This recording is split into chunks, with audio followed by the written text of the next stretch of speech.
मेरी सभी माताओं बहनों और भाई बंधुओं को नमस्कार है। मित्रों, हिंदू पंचांग के मुताबिक आज ऋषि पंचमी मनाई जा रही है। धर्म शास्त्रों में भाद्रपद मास के शुक्ल पक्ष की पंचमी तिथि को सप्तऋषि की पूजा करने का और उपवास रखने के महत्व का उल्लेख किया गया है। पूजा के दौरान सप्तऋषि मंडल में शामिल सभी सातों ऋषियों कश्यप, अत्रि, भारद्वाज, विश्वामित्र, गौतम, जमदग्नि तथा वशिष्ठ की पत्नी देवी अरुंधति की विधिवत पूजा करने और उपवास करने का प्रचलन है। इसके बाद भक्तों को ऋषि पंचमी की कथा कहनी या सुननी चाहिए, जिससे उन्हें संपूर्ण फल की प्राप्ति हो सके। यह व्रत महिलाओं के लिए बहुत सौभाग्यशाली व्रत माना जाता है।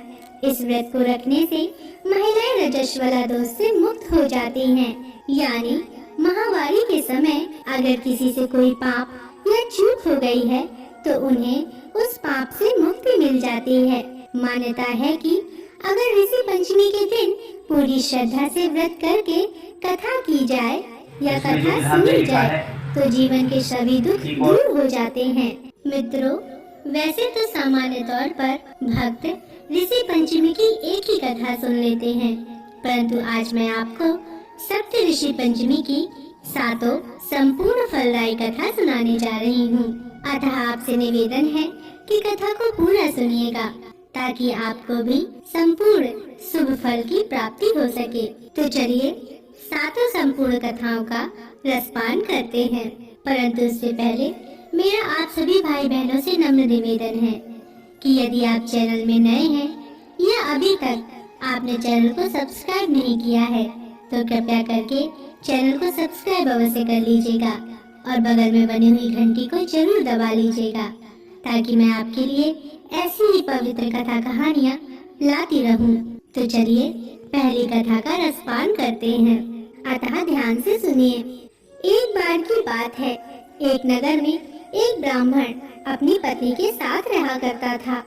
उसकी पत्नी ने एक दिन ऋषियों को भोजन के लिए आमंत्रित किया, लेकिन उसी दिन वह रजस्वला हो गई और उसने सोचा कि अब वह क्या करे।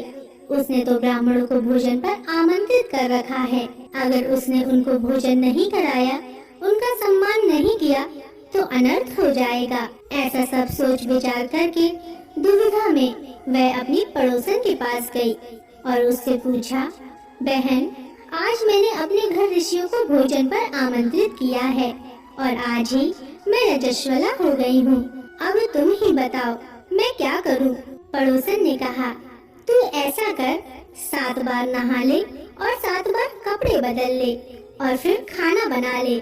ब्राह्मण की पत्नी ने अपने घर आकर ऐसा ही किया और उसके बाद ऋषि ब्राह्मण के घर पूजन करने आए और भोजन करते वक्त उन्होंने अपनी दिव्य दृष्टि से देखा तो उन्हें भोजन में कीड़े चलते हुए दिखाई दिए और वह सभी अपनी दिव्य दृष्टि से इसका कारण भी समझ गए और उन्होंने नाराज होकर ब्राह्मण और उसकी पत्नी को श्राप दे दिया। ऋषियों के श्राप के कारण अगले जन्म में ब्राह्मण ने एक बैल का और उसकी पत्नी ने एक कुतिया के रूप में जन्म लिया और अगले जन्म में दोनों अपने बेटे के यहाँ रहने लगे। उनका बेटा बहुत धार्मिक था। एक दिन उसके लड़के ने अपने माता पिता के श्राद्ध के दिन ब्राह्मणों को भोजन पर बुलाया। यह देखकर वह बैल और कुतिया बात करने लगे, आज तो अपना बेटा अपना श्राद्ध कर रहा है, आज तो खीर और पूरी खाने को मिलेगी। अपने घर ब्राह्मणों को भोजन करने के लिए उन्होंने तरह तरह के पकवान बनवाए और ब्राह्मण का दी। जब वह किसी काम से बाहर गई तो एक सांप आया और उसने खीर के पात्र में विष वमन कर दिया।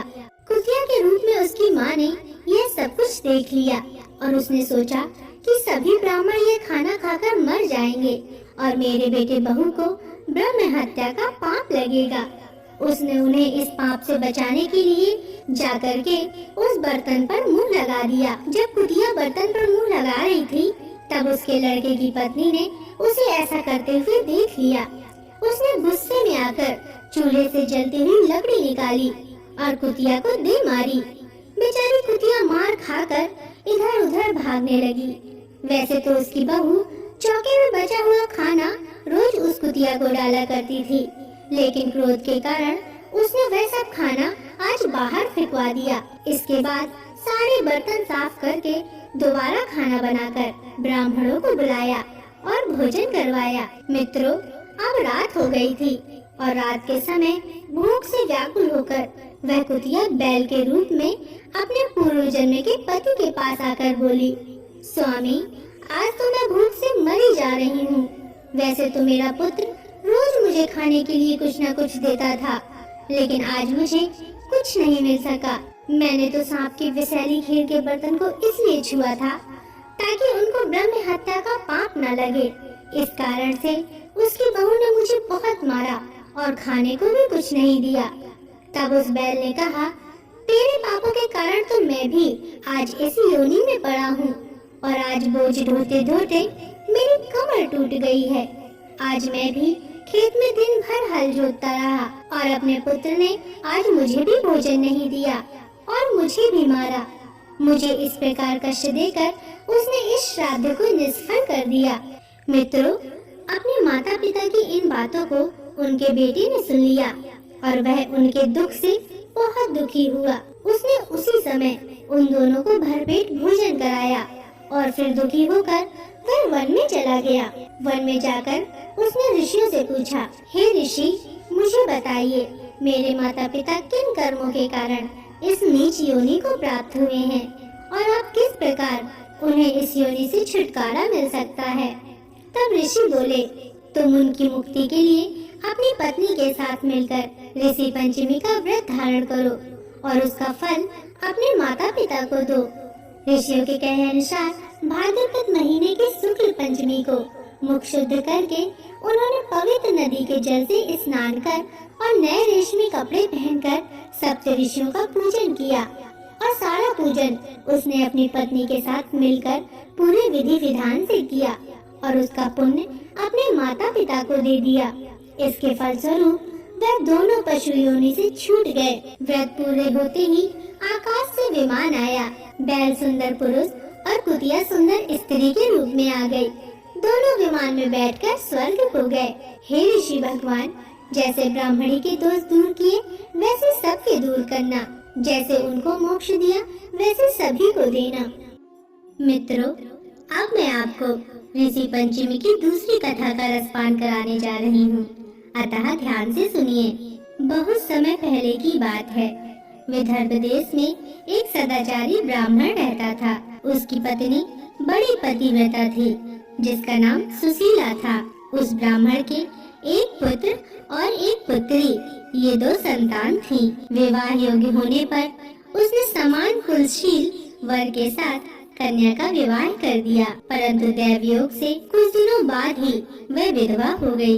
दुखी ब्राह्मण दंपति कन्या सहित गंगा तट पर कुटिया बनाकर रहने लगे। एक दिन ब्राह्मण की कन्या सो रही थी, तभी उसका शरीर कीड़ों से भर गया। कन्या ने ये सारी बात अपनी माँ से कही। माँ ने पति से सब कहते हुए पूछा, प्राणनाथ, मेरी साध्वी कन्या की यह गति होने का आखिर क्या कारण है। ब्राह्मण ने समाधि द्वारा इस घटना का पता लगाकर बताया। पूर्व जन्म में भी यह कन्या ब्राह्मणी थी। इसने रजस्वला होते ही बर्तन छू दिए थे। इस जन्म में भी इसने लोगों की देखा देखी ऋषि पंचमी का व्रत नहीं किया, इसलिए इसके शरीर में कीड़े पड़े हैं। हिंदू धर्म शास्त्रों में वर्णित है कि रजस्वला स्त्री पहले दिन चंडालिनी, दूसरे दिन ब्रह्मघातिनी तथा तीसरे दिन धोबिन के समान अपवित्र होती है। वह चौथे दिन स्नान करके शुद्ध हो जाती है। यदि यह शुद्ध मन से अब भी ऋषि पंचमी का व्रत करे तो इसके सारे दुख दूर हो जाएंगे और अगले जन्म में अटल सौभाग्य प्राप्त करेगी। पिता की आज्ञा से पुत्री ने विधि पूर्वक ऋषि पंचमी का व्रत एवं पूजन किया। व्रत के प्रभाव से वह सारे दुखों से मुक्त हो गई और अगले जन्म में उसे अटल सौभाग्य सहित अच्छा सुखों का भोग मिला। हे भगवान, जैसे आपने ब्राह्मण की कन्या पर कृपा करी, ऐसे सब पर करना, सबको दोषों से मुक्त करना और सबका कल्याण करना। मित्रों, यह थी ऋषि पंचमी की दूसरी कथा। अब मैं आपको ऋषि पंचमी की तीसरी कथा सुनाने जा रही हूँ, अतः ध्यान पूर्वक सुनिए। मित्रों, एक बार की बात है, एक गांव में एक गरीब माँ बेटे रहते थे। भाद्रपद मास का महीना आया और ऋषि पंचमी आई तो बेटा बोला, माँ मैं अपनी बहन से राखी बंधवाने जाऊंगा। तो माँ बोली, बेटा हम गरीब हैं और तेरी बहन अमीर है, अगर उसके घर जाएगा तो भला उसे क्या देगा। इस पर बेटा बोला, माँ मैं लकड़ी बेचूंगा और लकड़ी बेचने से जो पैसा आएगा वह लेकर मैं अपनी बहन के घर जाऊंगा। ऐसा कहकर उस लड़के ने लकड़ियाँ इकट्ठा करी और उन्हें बेचकर पैसे इकट्ठा करके वह भाई अपनी बहन के घर रवाना हो गया। बहन के वहाँ पहुँचा तो उस समय बहन सूत काट रही थी। उसने देखा कि उसका भाई आया है, पर सूत का तार बार बार टूट रहा था। वह उसे जोड़ने में व्यस्त हो गई। भाई ने सोचा, अमीर बहन के मन में अब मेरे लिए कोई प्रेम नहीं है, और वह वापस जाने लगा। इतने में बहन का तार जुड़ गया तो बहन दौड़कर भाई के पास गई और बोली, भैया मैं तो तुम्हारा ही इंतजार कर रही थी। सूत का तार बार बार टूट रहा था, इसलिए मैं आपसे बोली नहीं। और फिर बहन ने भाई को पाटे पर बिठाया और राखी बांधी। भाई ने बहन को भेंट दी। खुशी से बावली बहन पड़ोसन से पूछने गई कि कोई प्यारा मेहमान आए तो उसे क्या रसोई बनानी चाहिए। पड़ोसन ने भी कह दिया कि घी में चावल बनाना और तेल का छौंका देना। बहन खुशी से पागल थी। जैसा पड़ोसन ने कहा उसने वैसा ही कर दिया। परंतु 2 घंटे बीत गए। भाई ने कहा, बहन भूख लग रही है। तो बहन बोली, भैया मैंने चावल चढ़ा दिए हैं, परंतु 2 घंटे हो गए हैं, परंतु वे अभी तक पके नहीं हैं। और अपने भाई को पड़ोसन की सारी बात कह सुनाई। तो भाई बोला, बहन क्या कभी घी में चावल बनते हैं क्या? तू दूध ला और खीर बना। बहन ने खीर बनाई। सबने भोजन किया। सुबह अंधेरे भाई को जाना था तो बहन ने रात में ही लड्डू बनाने के लिए गेहूं पीसा। लड्डू बनाकर भाई के साथ बांध दिए। सुबह तड़के ही भाई रवाना हो गया। उसके बाद बहन के बच्चे उठे और बोले, हमको भी लड्डू दो। बच्चों को देने के लिए बहन ने लड्डू तोड़ा तो उसमें सांप के छोटे छोटे टुकड़े निकले। वह तुरंत भाई के पीछे दौड़ी। बहुत दूर पर उसे भाई मिला तो उसने अपने भाई को आवाज दी। इस पर भाई सोचने लगा, मैं इसके घर से कुछ नहीं लाया, फिर भी यह मेरे पीछे क्यों आ रही है। बहन के पास आते ही भाई ने पूछा, मैं तेरे घर से कुछ नहीं लाया, फिर भी तू मेरे पीछे पीछे भागते हुए क्यों आई? तो बहन बोली, मैं तेरी जान बचाने आई हूँ। जो लड्डू तुझे दिए हैं उसमें सांप पिस गया, इसलिए मैं तुझे बताने आई हूँ। तब भाई बोला, बहन मैं एक पेड़ पर पोटली टांग कर नीचे आराम कर रहा था और कोई मेरे लड्डू चोरी करके ले गया। वहीं पर लड्डू चोर पीछे से छुपकर खड़े होकर उनकी बातें सुन रहे थे। वे लड्डू खाने ही वाले थे। बहन की बात सुनकर वे रुक गए और बोले, तुमने हमारी जान बचाई है, आज से तुम हमारी धर्म बहन हो। वहीं उन लोगों ने लड्डू को जमीन में दबा दिया और बहन भाई को वापस लेकर घर आ गई। तीसरे दिन भाई को सीख देकर बहन ने विदा किया। मित्रों, इसलिए भाई को राखी के दिन रात को नहीं रोकना चाहिए और जाते समय कुछ खाने का सामान भी नहीं देना चाहिए। हे भगवान, जैसे आपने उस बहन के भाई की रक्षा करी, ऐसी सबकी करना। मित्रों, यह थी ऋषि पंचमी की तीसरी कथा।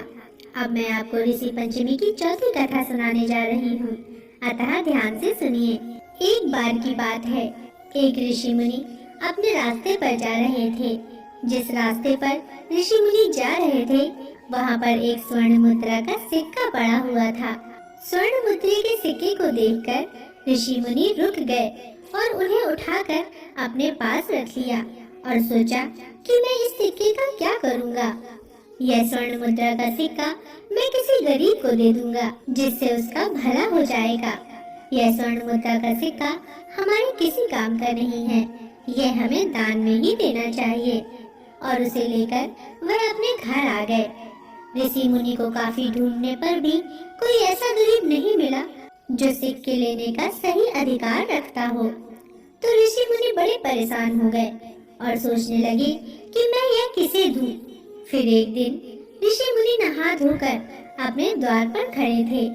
तभी उनके सामने से एक सेना जा रही थी और उस सेना का राजा दूसरी सेना पर हमला करने के लिए जा रहा था। तभी उसकी नजर ऋषि मुनि पर पड़ी तो राजा ने अपनी सेना को रोक दिया और बोला, हमें ऋषि मुनि का आशीर्वाद ले लेना चाहिए। आशीर्वाद लेने से हम जंग जीत जाएंगे। इसके बाद राजा आशीर्वाद लेने के लिए ऋषि मुनि के पास गए और फिर ऋषि मुनि का आशीर्वाद लिया। ऋषि मुनि ने सोचा कि मैं यह स्वर्ण मुद्रा का सिक्का इस राजा को भी दे देता हूँ। जैसे ही ऋषि मुनि ने स्वर्ण मुद्रा का सिक्का राजा को दिया तो राजा को बड़ा आश्चर्य हुआ कि ऋषि मुनि महाराज मुझे सिक्का क्यों दे रहे हैं। फिर परेशान होकर के राजा ने ऋषि मुनि से पूछा, महाराज आपने मुझे यह सिक्का क्यों दिया? मैं तो राजा हूँ। तभी ऋषि मुनि ने कहा कि आप दूसरे राज्य पर विजय पाने के लिए जा रहे हैं, जबकि आपके पास तो पहले से ही इतना बड़ा राज्य है, फिर भी आपको दूसरे राज्य की जरूरत आन पड़ी है। इसका मतलब आपसे गरीब आदमी मैंने कभी नहीं देखा, इसलिए यह सिक्का मैंने आपको दे दिया। अब राजा को सारी बात समझ आ गई थी कि जब हमारे पास सब कुछ होता है फिर भी हम और लेने की इच्छा अपने मन में रखते हैं, यह हमें कदापि नहीं करना चाहिए। हमारे पास जितना है हमें उसमें संतुष्ट रहना चाहिए। हे ऋषि महाराज, जैसी सद्बुद्धि आपने राजा को दी वैसी सबको देना और सबका कल्याण करना। मित्रों, यह थी ऋषि पंचमी की चौथी कथा। अब मैं आपको पांचवी कथा सुनाने जा रही हूँ, अतः ध्यान से सुनिए। मित्रों, जिस प्रकार कोई भी व्रत तब तक पूरा नहीं होता जब तक उसकी व्रत कथा न सुनी जाए, उसी प्रकार कोई भी व्रत कथा तब तक संपूर्ण नहीं होती जब तक विनायक जी की कथा न सुनी जाए। अतः मैं आपको विनायक जी की कथा सुनाने जा रही हूँ। किसी भी कथा के बाद विनायक जी की कथा सुनने से संपूर्ण फल की प्राप्ति होती है। अतः मैं आप सभी को अब विनायक जी की कथा सुनाने जा रही हूँ। ध्यान से सुनिए। मित्रों, एक गांव की बात है। एक बहुत गरीब अंधी बूढ़ी माई थी। उनका एक छोटा सा परिवार था जिसमें उनका बेटा और बहू थी। बूढ़ी माई की गणेश जी में बहुत श्रद्धा थी। वे हमेशा उनकी भक्ति और पूजा में लगी रहती थी। एक बार गणेश जी ने प्रसन्न होकर बूढ़ी माई को दर्शन दिए और उनसे कहा, बुढ़िया माई, मैं तेरी भक्ति से बहुत प्रसन्न हूँ, अब तू मुझसे कुछ मांग। तो बुढ़िया माई ने कहा, भगवान, मुझे तो कुछ मांगना ही नहीं आता, तो मैं आपसे क्या मांगू?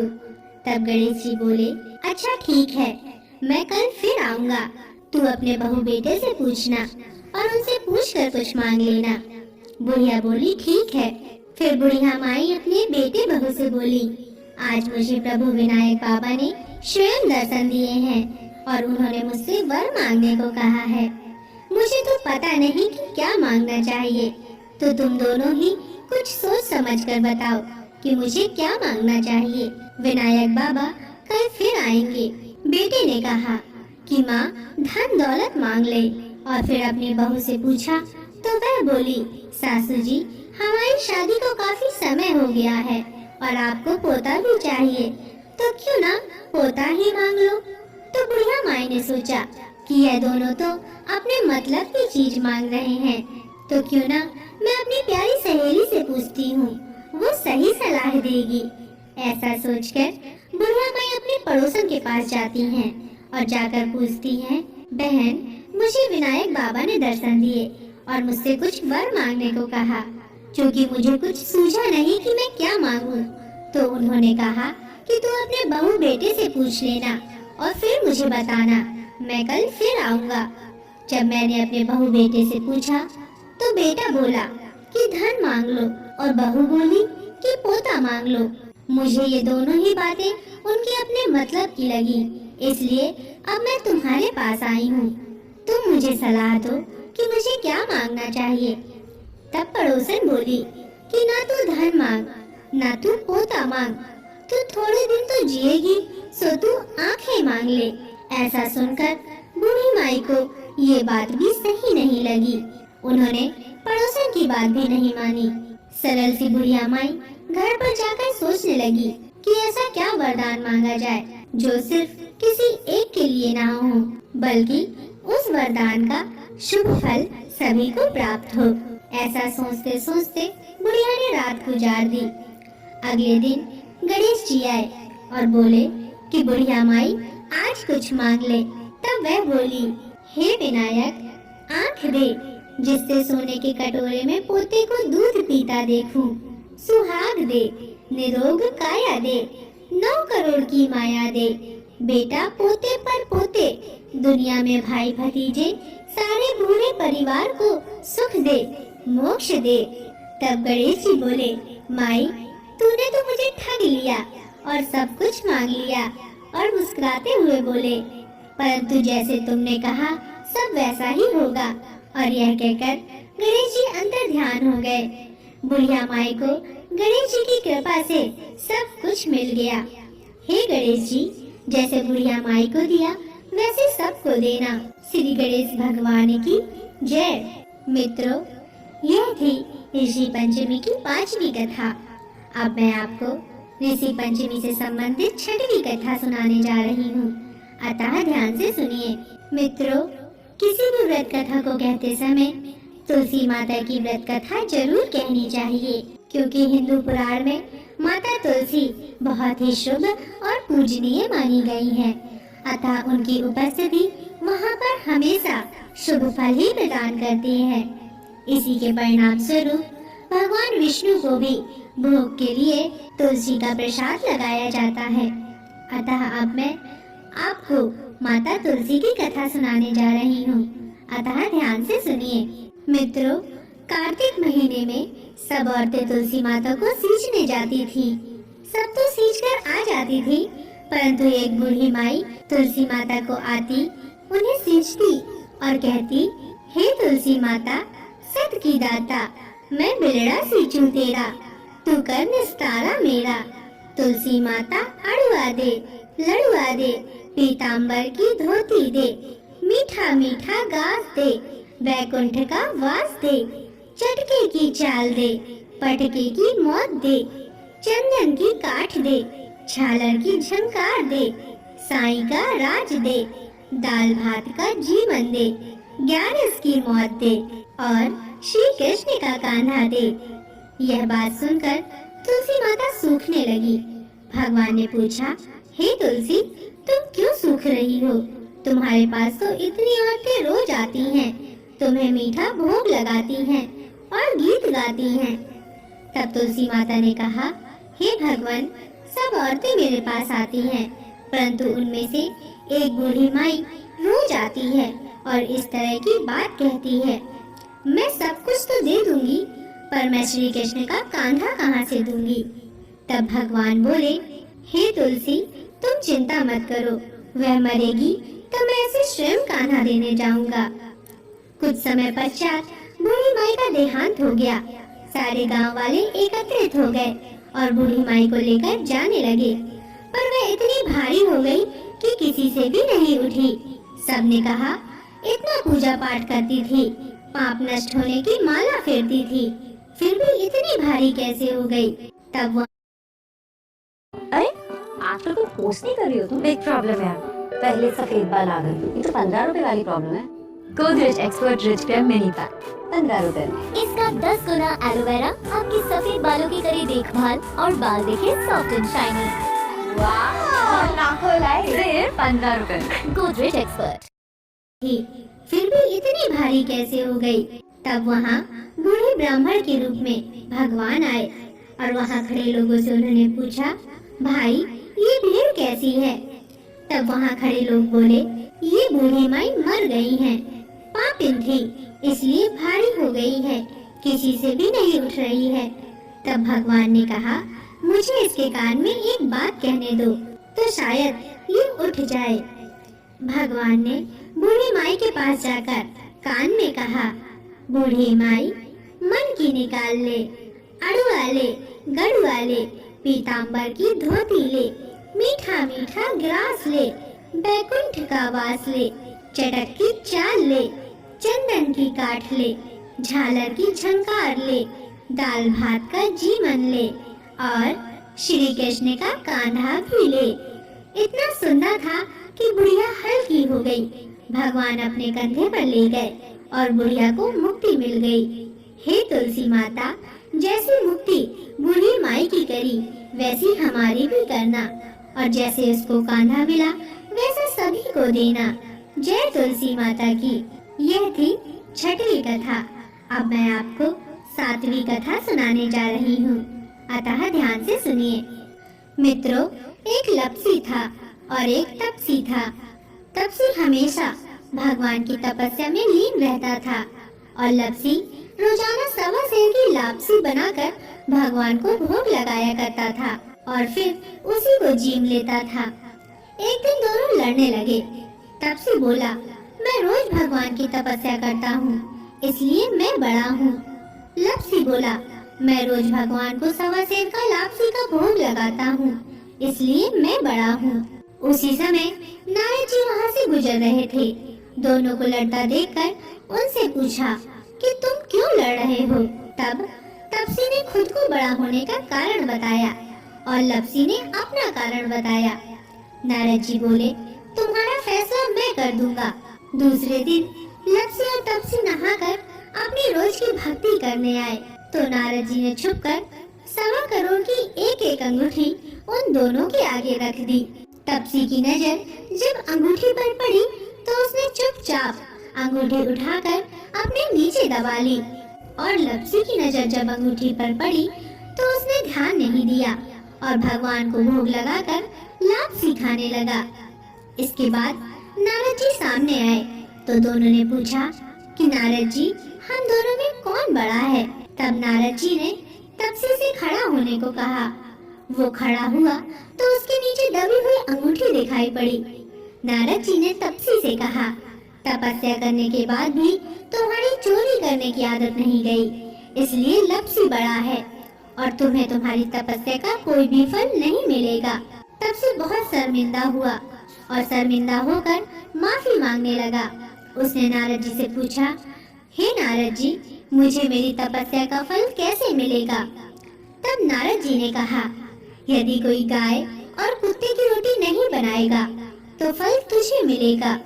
यदि कोई ब्राह्मण को भोजन करवाकर दक्षिणा नहीं देगा तो फल तुझे मिलेगा, और यदि कोई साड़ी के साथ ब्लाउज नहीं देगा तो फल तुझे मिलेगा, और कोई यदि दिए से दिया जलाएगा तो फल तुझे मिलेगा, और यदि कोई सारी कहानी सुन ले लेकिन तुम्हारी कथा नहीं सुनेगा तो फल तुझे मिलेगा। मित्रों, उसी दिन से हर व्रत कथा कहानी के साथ लप्सी तपसी की कहानी भी सुनी और कही जाती है। अतः लप्सी तपसी की कहानी के साथ व्रत कथा का संपूर्ण फल प्राप्त होता है। मित्रों, यह थी ऋषि पंचमी की 7 संपूर्ण फलदायी कथाएं। आशा करती हूँ कि आपको कथाएं पसंद आई होंगी। अगर इसमें कोई त्रुटियां हो तो मुझे क्षमा करें। मित्रों, सामान्य तौर पर एक साथ ये 7 कथाएं सुनने को नहीं मिलती हैं। अतः यदि आपको मेरा यह प्रयास पसंद आया हो तो कृपया करके वीडियो को लाइक और चैनल को सब्सक्राइब अवश्य करें और बगल में बनी हुई घंटी को जरूर दबा लें, ताकि मैं आपके लिए ऐसे ही पवित्र कथा कहानियाँ लाती रहूं। आपको कहानी कैसी लगी और लिखना ना भूलें। हर हर महादेव।